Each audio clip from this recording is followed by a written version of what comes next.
sort of a give and take that you walk down that road with them for a while. And if they're learning, skilling up fast enough, then you continue investing. Doesn't happen, but it's inevitable that somebody's in the wrong position, or you're asking somebody that doesn't for some expertise that they just simply don't have. And, those are the times you'll have to course correct and find a new source.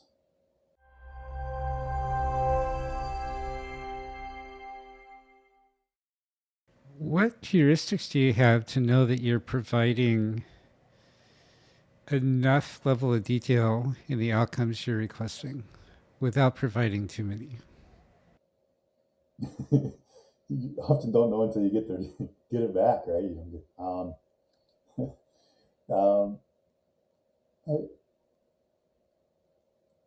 I, I there's been times I've had to step back myself, and after being frustrated with the results I've gotten, and go, okay, why didn't I get these results, and what could I have done differently to help? And and I think that's the piece that self realization that the fault should land back on me, um, is important. And I've had a situation too where I've done what I thought was all the right things. I've tried to explain it. I've done the outline, and it still didn't work, and we just had to separate. So there's potential you can get to that point as well. You hope it doesn't happen, but it's inevitable that somebody's in the wrong position, or you're asking somebody that doesn't for some expertise that they just simply don't have. And, those are the times you'll have to course correct and find a new source. When you are course correcting like that, how much are you trying to identify which parts of what you're asking to do might be a bad fit, and that you have some other part of your organization where they might be a perfect fit? And how much are you just saying, oh, this isn't working out, we're going to let you go and find someone else that's going to work out better? I'm pretty small. I'm a pretty small organization, so I don't often get the opportunity to say, okay, I want this person in the organization to do that role. Um, Again, most of my team is contractors. Um, for me, again, this is probably more of a self realization.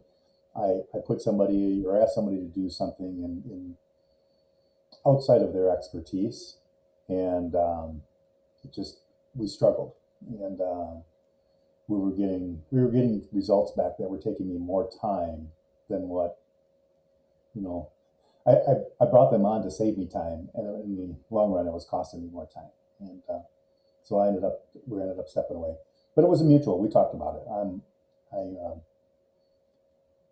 it was an understanding, and it was something that I think it's because my past managers were so good, and they were so willing to open up and tell me what they saw with me that was good, areas I could use some improvement on, or how we didn't hit the mark on a certain project.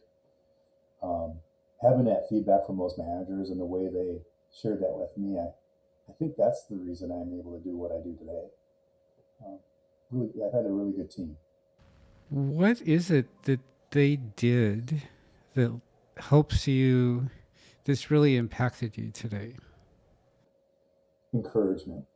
I had some real good hands-on managers that really provided some encouragement, even when I could tell they were probably frustrated with me.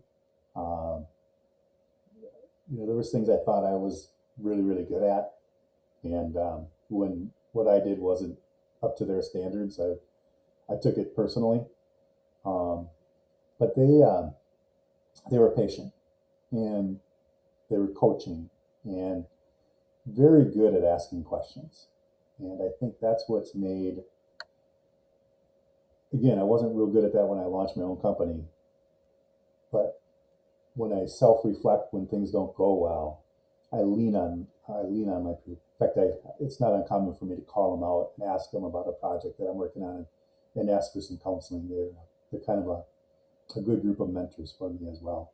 Uh, Even though none of us work for the same company anymore, but they've been great. I'm really fortunate. As you are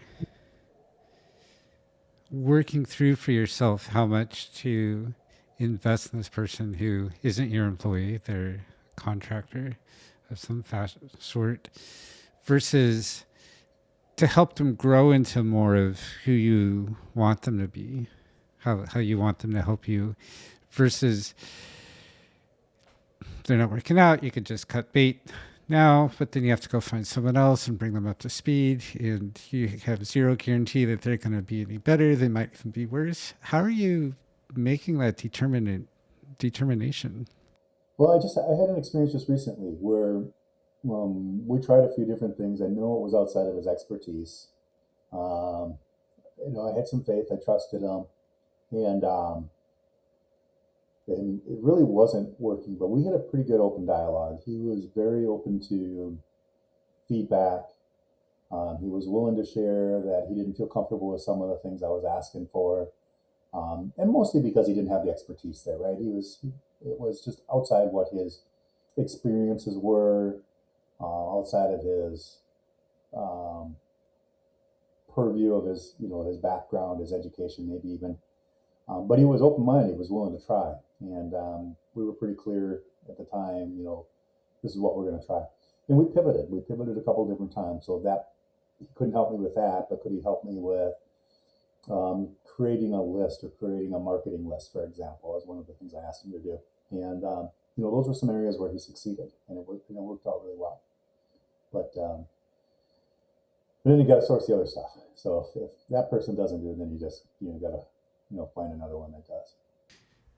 So it sounds like in this case, and maybe in every case, there's sort of a give and take that you walk down that road with them for a while. And if they're learning, skilling up fast enough, then you continue investing. And if they're not doing that as fast as you need, then you